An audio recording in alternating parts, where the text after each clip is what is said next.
Nos encontramos en el epílogo de la primera presentación dentro de nuestra serie Educando para la Eternidad.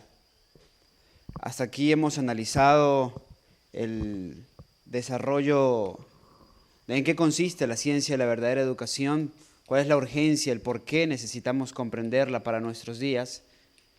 No sé si me pueden ayudar allá a adelantarla como hasta la 27, ¿se parece?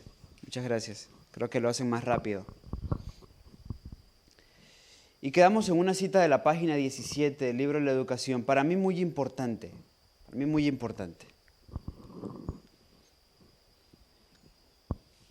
bien, un poco más adelante, mucho más.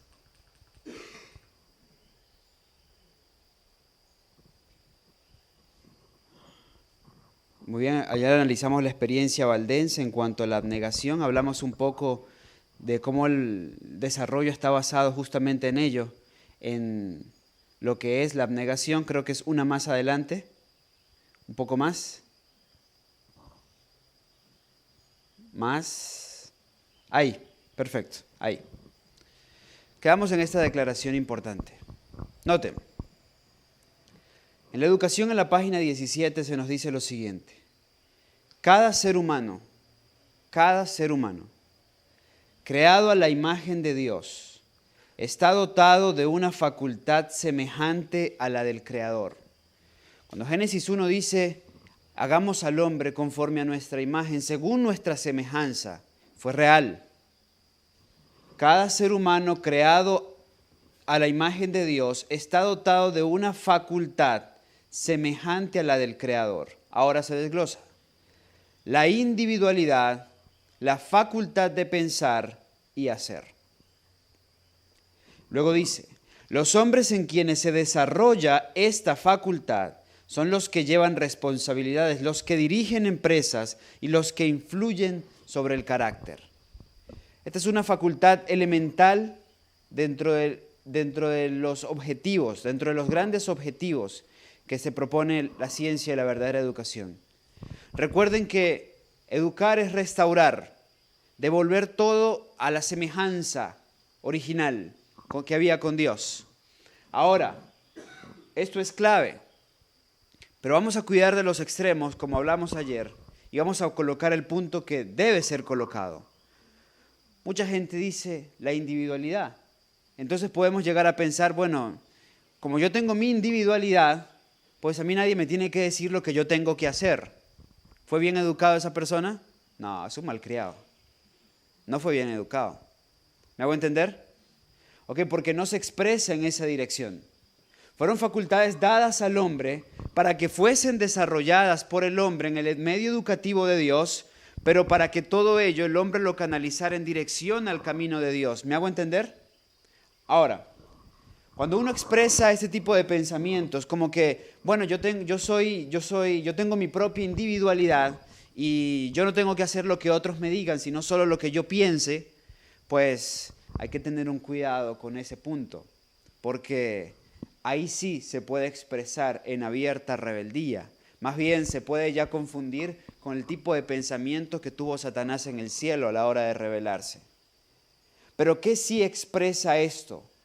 Que cada persona debe desarrollar esta facultad, debe aprender a pensar por sí mismo, a hacer por sí mismo, a conocer por sí mismo, a tener una relación personal con Dios por sí mismo y no a través de sus padres.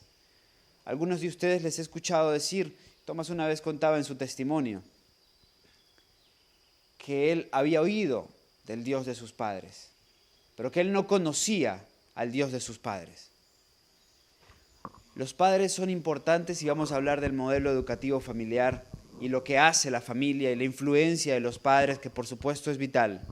Pero como les decía ayer, el padre alcanza éxito cuando su hijo desarrolla la individualidad, la facultad de pensar y la facultad de hacer canalizados en obediencia a Dios. Ahí alcanza éxito. Cuando el joven aprende a gobernarse por sí mismo, ahí se ha alcanzado un gran logro. El padre debe saber, vamos por buen camino. Cuando el niño puede hacer lo bueno y lo malo, cuando el joven puede hacer lo bueno y lo malo, pero decide hacer lo bueno, allí se expresa la perfección. Muchos preguntan, ¿y por qué Dios, sabiendo lo que iba a pasar, no nos convirtió en autómatas? ¿Alguien que es un autómata, verdad? Alguien que hace todo de manera automática. ¿Pudo haber hecho eso Dios? No era tan complicado. Solo había que anular esto, quitar el libre albedrío y no dar opción para el error. Es decir, no permitir que Satanás entrara a este mundo y no dejar el árbol de la ciencia del bien y del mal. Es decir, no establecer ninguna prueba. Era sencillo. Pero si Dios hacía eso, Adán y Eva nunca serían perfectos. La perfección, hermanos, se expresa cuando usted puede hacer lo bueno y lo malo, pero usted decide hacer lo bueno.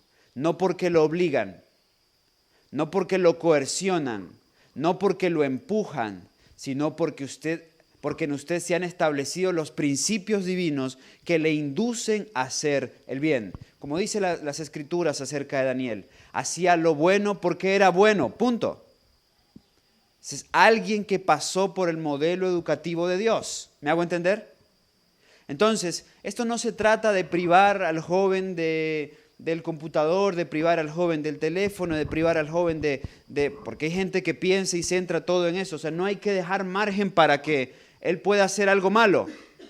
No, se trata de educarlo para que aunque pueda hacer lo malo, no lo haga, porque los principios del bien están tan firmemente establecidos en su corazón que él decide desear el bien. Pero aquí hay otro asunto. Como educadores debemos tener en cuenta que nosotros no siempre vamos a hacer la conciencia de nuestros niños y nuestros jóvenes. Usted puede privar de lo que usted quiera privar mientras usted pueda, pero llegará un momento en que usted no podrá más. Por distintas razones. Porque el joven ya no se encuentre aquí, o porque el hijo ya llegó a una edad donde ya no se le puede privar nada. Y usted ya no podrá hacer conciencia para él. Y si usted no trabajó en desarrollar esto, canalizado en el bien, si usted no trabajó en eso, entonces su hijo hará lo que han hecho cualquier cantidad de jóvenes, de hijos, de hermanos de esta experiencia. Donde los padres fueron conciencia para ellos hasta los 13, 14, 15, 16 años, pero llegó un momento donde el joven dice, ya está, se acabó. Porque al no ser un principio establecido en su corazón, mientras simplemente han sido el padre, que ha sido conciencia para él, el joven va a llegar un momento en que va a decir, ya no más, y va a explotar peor que un mundano. Historias conocen, no tengo que dar ninguna referencia. Historias conocemos. ¿Por qué? Falso sistema educativo. Yo tampoco puedo colocarme, imponer todo en el joven. Educadores, instructores, en fin. Esto es vital porque al joven se le debe enseñar, al niño se le debe enseñar cómo hacer las cosas y por qué hacer las cosas. Pero siempre hay que dejarle un margen para que él pueda pensar en el por qué lo hace y de qué manera lo puede hacer mejor. Miren la siguiente declaración, que va unada a esta. Nos dice, la obra de la verdadera educación consiste en desarrollar esta facultad, en educar a los jóvenes para que sean pensadores y no meros reflectores de los pensamientos de otros hombres. Cada uno debe desarrollar su individualidad de tal manera de que él no piense lo que piense porque se lo escuchó al hermano Daniel Miranda, o porque se lo escuchó al hermano Carlos Rivero, o porque se lo escuchó al hermano David Restrepo. Piensa lo que piensa porque tiene una relación personal con Dios. Piensa lo que piensa porque ha sido educado a través de las Escrituras y ha desarrollado una posición en función de lo que Dios le ha revelado. Daniel, Carlos, David y todos los demás pueden ser útiles en que él encuentre el verdadero canal de pensamiento que debe seguir, pero no pueden ser la conciencia para el joven. ¿Me hago entender? Sigue diciendo, la obra de la verdadera educación consiste en desarrollar esta facultad, en educar a los jóvenes para que sean pensadores y no meros reflectores de los pensamientos de otros hombres. En vez de restringir su estudio a lo que los hombres han dicho o escrito, Los estudiantes deben ser dirigidos a las fuentes de la verdad, a los vastos campos abiertos, a la investigación en la naturaleza y en la revelación. Qué gran tarea aquí para cada uno de nosotros como educadores. Educar al joven para que el joven escudriñe, para que el joven observe, para que el joven desarrolle sus propias convicciones. Miren lo vital de esto. Muy pronto, hermanos, no sé cuándo, muy pronto nosotros tendremos que dar razón de nuestra fe. Y no como lo hacemos ahora, a una persona que pasó, a un evangélico que nos preguntó, a un testigo de Jehová que tuvo ánimos de pelear, en fin. Pronto tendremos que dar razón de nuestra fe ante tribunales, ante gobernantes, dice la mensajera de Dios. El joven, el niño no podrá decir, yo le escuché esto al pastor tal, yo le escuché esto al hermano tal, yo oí decir esto al hermano tal. Él solo podrá dar razón de su fe lo que sea real en él, de lo que tenga convicción. Y uno solo tiene convicción de lo que uno ha procesado por uno mismo. Si usted tiene alguna convicción porque ha escuchado a otra persona, dos cosas. Uno, está expuesto al engaño. Porque chicos, cuando uno se conecta emocionalmente con un líder, está expuesto a caer en el mismo error que el líder va a caer, o puede caer, y seguramente caerá. Porque cuando hay una persona que atrae a mucha gente y muchas personas hacen conexión con él, por lo general, el diablo le distorsiona y Dios lo permite para que la gente se chasquee y aprenda algo que el ser humano le cuesta aprender. No se fijen en personas. No pongan los ojos en los hombres, porque los hombres se equivocan, porque los hombres se desequilibran, porque los hombres cometen errores, porque los hombres fallan, pero Dios no falla.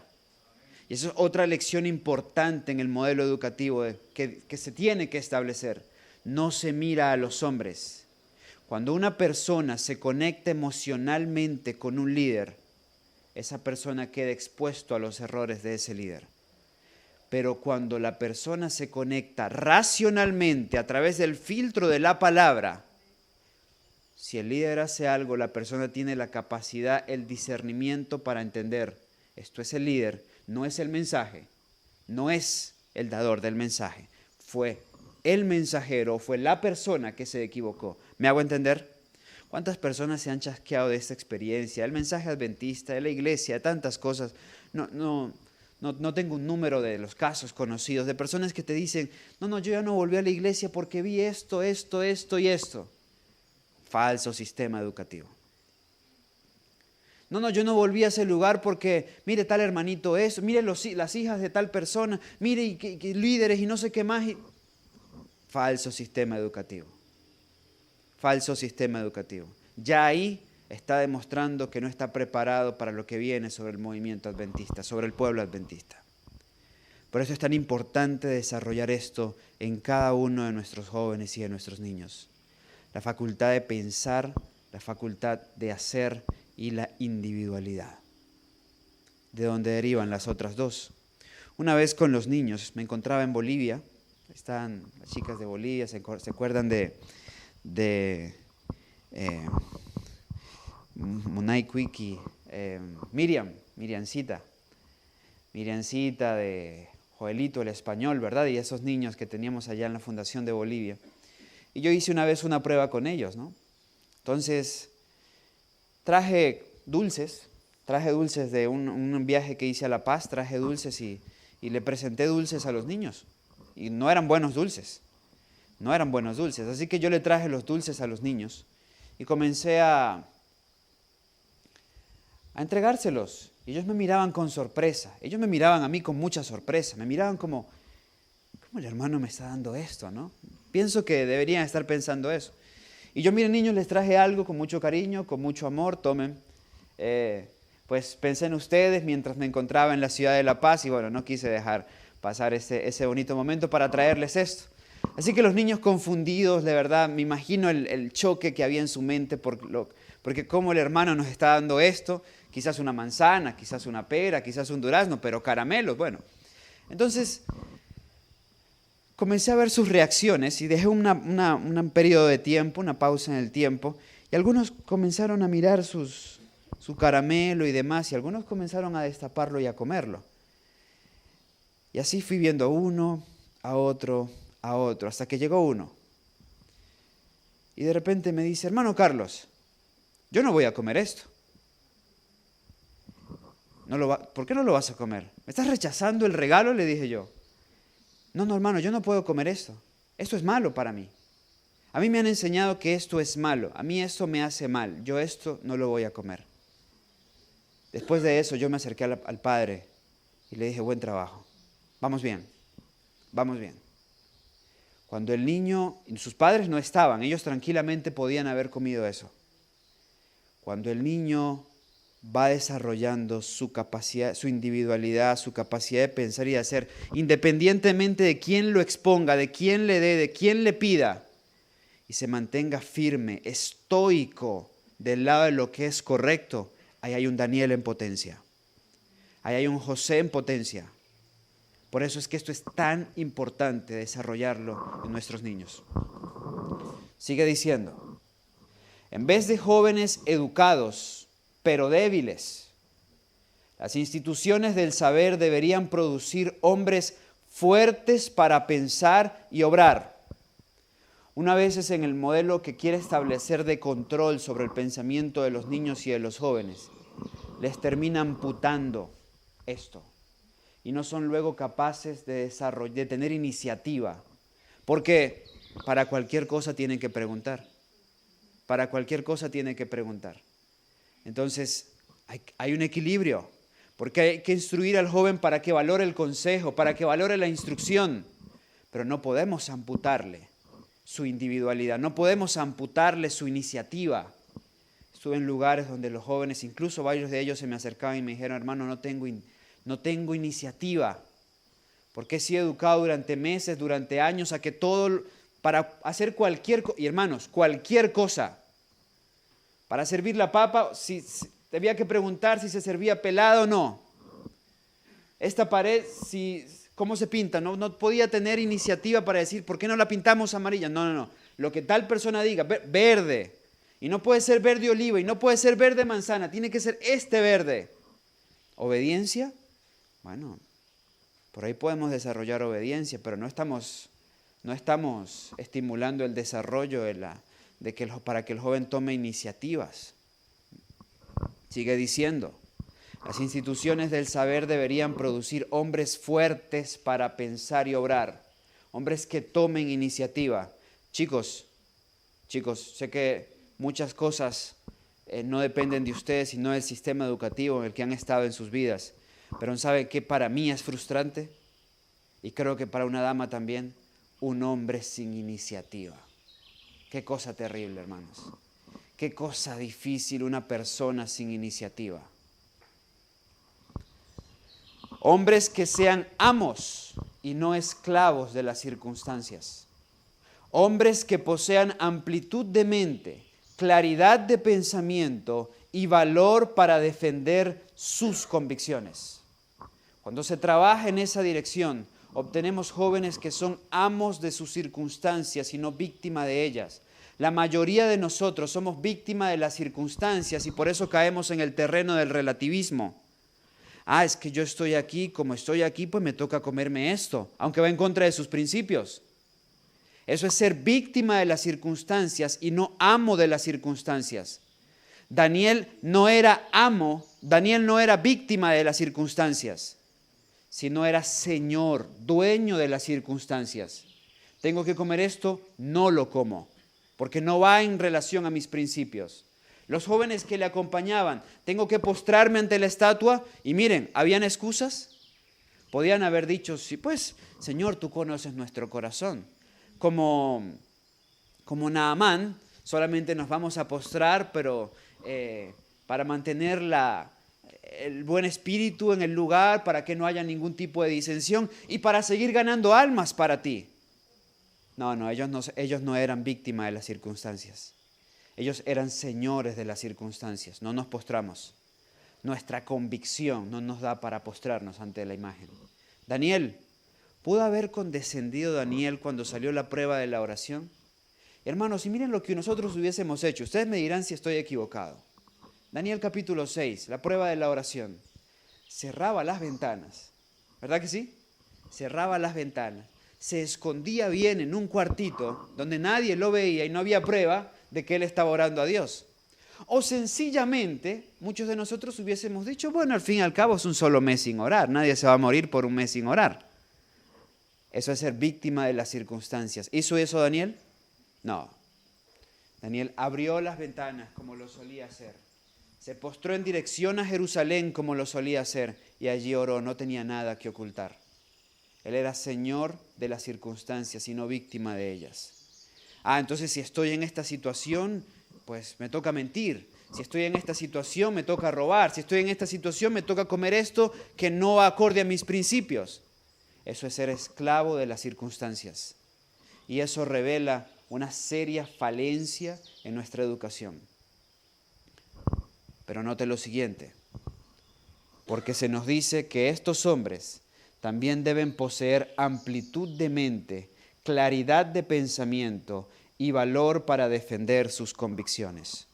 Mario Benedetti, famoso poeta, dice, se los he dicho en otro momento, hay 3 figuras geométricas que hay que evitar. Círculos viciosos, triángulos amorosos y mentes cuadradas.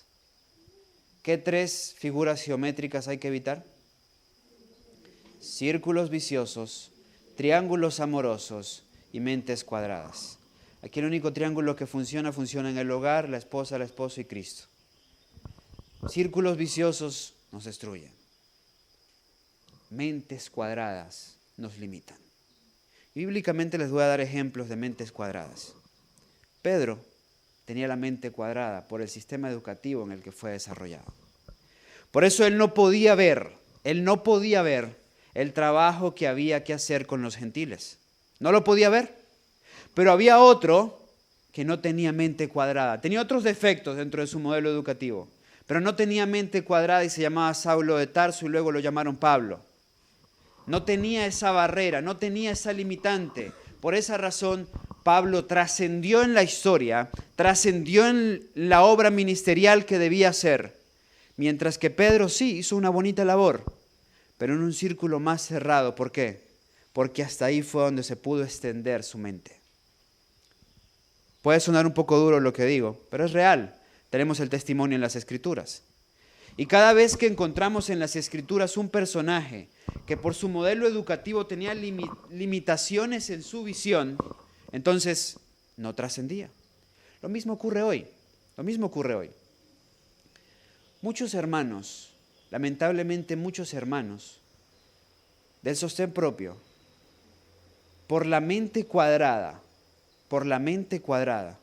no pueden ver el llamado a atender a los hermanos que se encuentran en necesidad en las iglesias. Y muchos hermanos, por su misma mente cuadrada, desde la iglesia, no pueden ver los fieles que se encuentran de este lado de la obra de Dios. Eso es tener una mente cuadrada. Es decir, no piensan más allá del mismo límite que ha sido establecido por el modelo educativo en el que fueron formados. Y no solamente desde niños y jóvenes, aún como adultos. Pero es importante que los hombres posean amplitud de mente, claridad de pensamiento y valor para defender sus convicciones. Ahora voy a hablar un poquito más de Thomas. Hace unos meses tuvimos una clase. Le dedicamos 2 clases a la disputa de un tema. ¿Se acuerda, Thomas? ¿Se acuerda de Zwinglio y la guerra entre los protestantes y los reformadores? Estabas equivocado, te lo vuelvo a decir. Pero valoré seriamente el que defendieras tus convicciones. Yo valoro que alguien defienda sus convicciones. Para mí eso es loable, ¿ok? Y si estoy equivocado, pues hay que canalizarlo a la verdad. Hay que canalizarlo a lo que es correcto. Pero cuando alguien defiende sus convicciones, eso para mí es loable. Es loable. A veces me ha pasado Me ha pasado, he tenido incidentes, incluso siendo alumno. Tuve incidentes porque dije en cierto modo, no, yo no estoy de acuerdo con eso. Y muchos hermanos se alteran y pueden decir, es un rebelde, es un obtuso, es un ofuscado. No. Yo veo a alguien que va a luchar por sus convicciones. Y eso es loable. Eso hay que canalizarlo. Eso hay que explotarlo en el buen sentido. Porque es mejor eso a alguien que sea políticamente correcto y siempre se esté acomodando a las circunstancias. Si estoy de este lado del barco, entonces me acomodo a la circunstancia aquí, a lo que dicen aquí. Y si estoy de este lado del barco, me acomodo a lo que dicen aquí, a lo que se piensa aquí. Será mucho mejor esos rebeldes que defienden sus convicciones que aquellos que son acomodadizos. Porque el acomodadizo tiene mayores dificultades y a la luz del conflicto tendrá muchas más limitaciones. Ahora, nos dice lo siguiente. Esta declaración fue dada por John Robinson. ¿Saben quién fue John Robinson? ¿Saben quién fue John Robinson? A ver, debieron haber leído El conflicto de los siglos a estas alturas.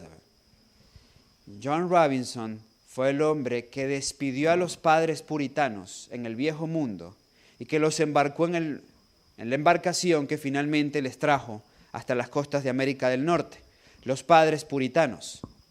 John Robinson era el pastor de ellos. Cuando ellos salían de allá, Robinson, que por lo que entiendo, comprendía de educación, les dio un valioso consejo, con lo que quiero concluir este punto. Hermanos, os exhorto ante Dios y sus santos ángeles a que no me sigáis más allá de lo que yo he seguido a Cristo.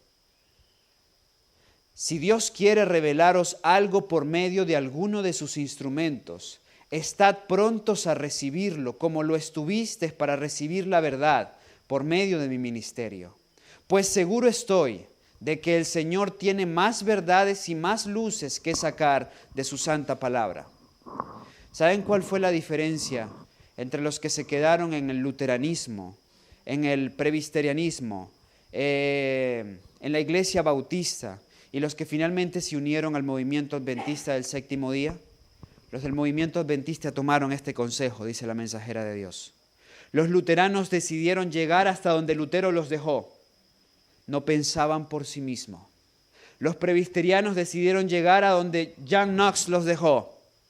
Los metodistas decidieron llegar donde John Wesley y Charles Wesley les dejaron. Pero los adventistas del séptimo día tomaron en cuenta este consejo y entendieron: no debemos ser reflectores del pensamiento de otros. Si Dios quiere darnos algo más, si Dios quiere darnos algo más amplio de lo que recibieron los que fueron antes que nosotros, debemos estar abiertos a recibirle. Hasta en esto afecta seriamente el falso modelo educativo en el que podamos estar inmersos. Ahora bien, nos dice el libro de Job en el capítulo 28, versículo 15 al 18. Este modelo educativo no tiene comparación. Los que lo practiquen, como lo hemos hablado, y falta mucha tela que cortar, en armonía el desarrollo de las facultades, considerando el desarrollo de la individualidad, de la facultad de pensar, de hacer por sí mismo. Nos dice el libro de Job en el capítulo 28, versículos 15 al 18, que esta educación no se compra con oro, ni su precio será peso de plata. No puede ser evaluada con oro de Ofir, ni con ónice precioso, ni con zafiro.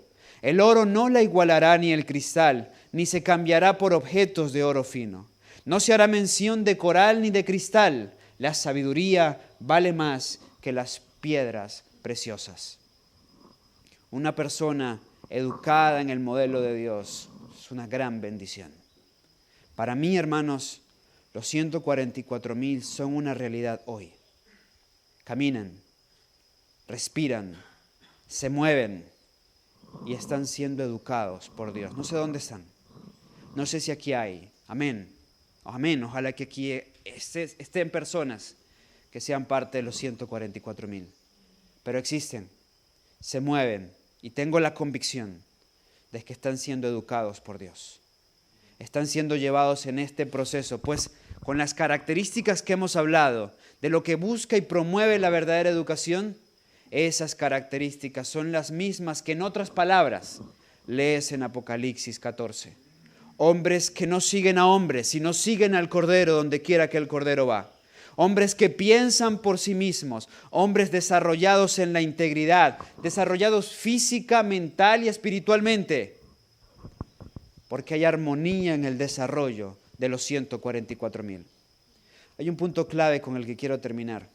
Es impresionante que hoy debía empezar con el segundo tema y estoy todavía concluyendo el primero.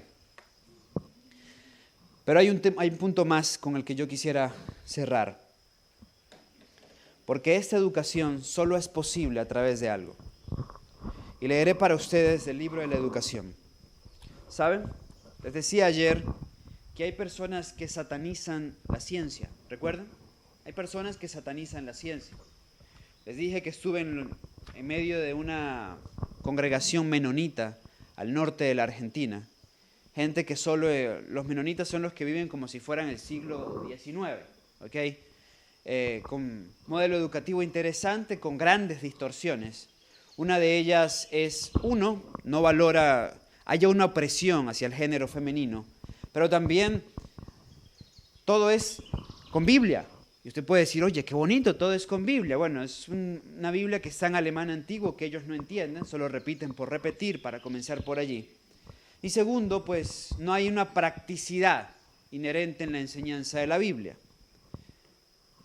Hay un desequilibrio con ese tipo de modelos que rechazan el desarrollo científico. ¿Por qué? Porque toda verdad científica pertenece a Dios. Y quiero expresarles lo siguiente. A través de las verdades científicas podemos tener relación con Dios también. Les leo para ustedes la siguiente declaración de la mensajera de Dios en el libro La Educación. Disculpen.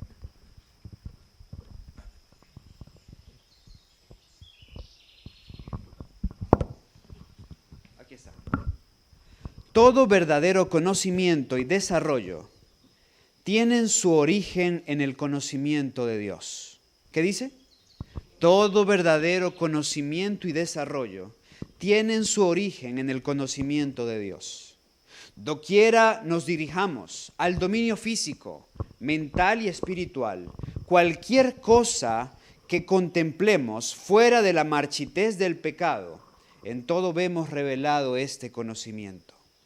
Cualquier ramo de investigación que emprendamos con el sincero propósito de llegar a la verdad, note, cualquier ramo de investigación que emprendamos con el sincero propósito de llegar a la verdad, nos pone en contacto con la inteligencia poderosa e invisible que obra en todas las cosas y por medio de ellas. La mente del hombre se pone en comunión con la mente de Dios, lo finito con lo infinito. El efecto que tiene esta comunión sobre el cuerpo, la mente y el alma sobrepuja toda estimación.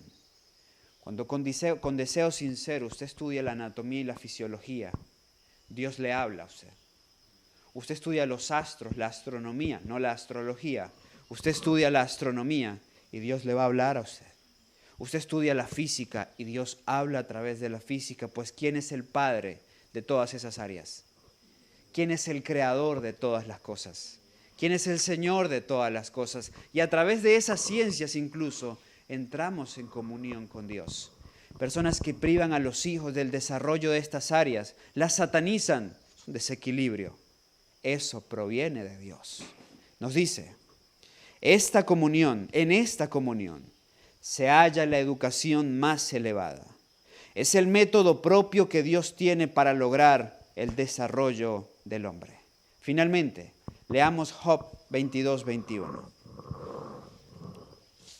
Porque este modelo educativo solo es real cuando la experiencia del libro de Job, en el capítulo 22, versículo 21, es una realidad en nosotros. Jóvenes, Job 22:21 nos dice, amístate con él. Amístate con él.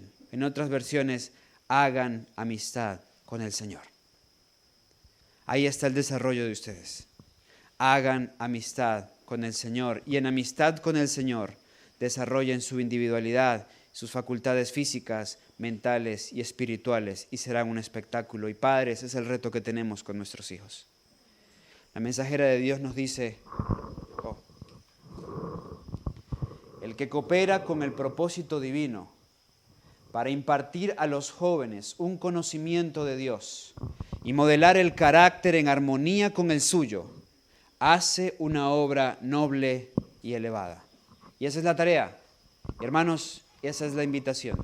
Colaboremos con Dios en este trabajo, porque el que coopera con el propósito divino para impartir a los jóvenes un conocimiento de Dios y modelar el carácter en armonía con el suyo, hace una obra noble y elevada. Yo por eso estoy aquí, porque sé que esta obra es bíblica, porque sé que esta obra es elevada, pero quiero hacerlo no en mi sabiduría y no en mi equilibrio, sino en el equilibrio del gran educador de educadores, que fue nuestro Señor Jesucristo.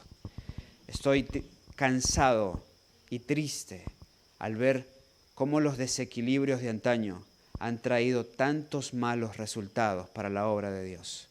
Pero es tiempo de que, siguiendo palabra por palabra la recomendación de Dios, comencemos a dar frutos que glorifiquen el nombre de nuestro Hacedor. Vamos a colocarnos de rodillas para hacer una oración.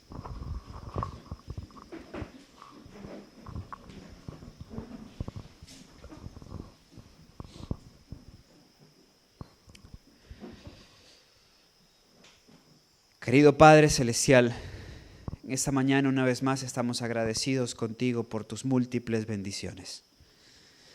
Te queremos agradecer porque al crearnos, al hacernos con tus manos, a diferencia de todas las demás cosas, nos creaste con facultades semejantes a las tuyas. Facultades que se fueron desvirtuando por la introducción del pecado, pero que te has propuesto restaurar.